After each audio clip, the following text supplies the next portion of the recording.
High, আবার এসে গেছি একটা ভিডিও নিয়ে। তো আজকে মানে ওই রকম কিছু রান্না করি নাই। আম ডাল করছি, বেগুন ভাজা, মিষ্টি কুমড়ো ভাজা আর টক করছি, আর সকালে লেসটা আলু ভাজি করছি। তো তোমাদের সাথে শেয়ার না করলে ভালো লাগে না। এই যে আম ডাল, এই যে আম ডাল, আর এটা হলো তোমার এটা হলো তোমার বেগুন ভাজা, মিষ্টি কুমড়ো ভাজা, আর এটা একটু টক করছি, আর নিরামিষ। আর এটা হলো লেসরা আলু ভাজি।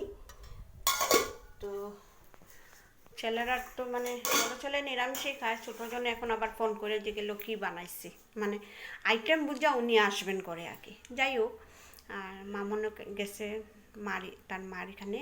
আর আমার গুনগুনেরও শরীরটা বেশি ভালো না। যাই হোক, তো আর ভাজা, এই আমার বান্ধবী একজনে ফোন করছে, তাই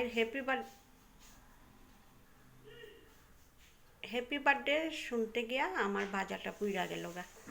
তো যাই হোক, ওই জন্মদিন তো এরকম বিশেষ করি না, সবাই উইশ করতেছে আর কি। আরেকজন দাদাভাইরে জানেন, মানে উনি বাংলাদেশ থেকে আমার ভিডিও দেখেন, অসীম দাস নাকি। তো উনি কমেন্ট, মানে আমার এই উনি একা, উনি দাদাভাই, এই পৃথিবীতে না সবাই একা গো, কেউ চিরস্থায়ী নাই। আপনি যেরকম একা, আমি এখানে প্রত্যেকটা মানুষই একা।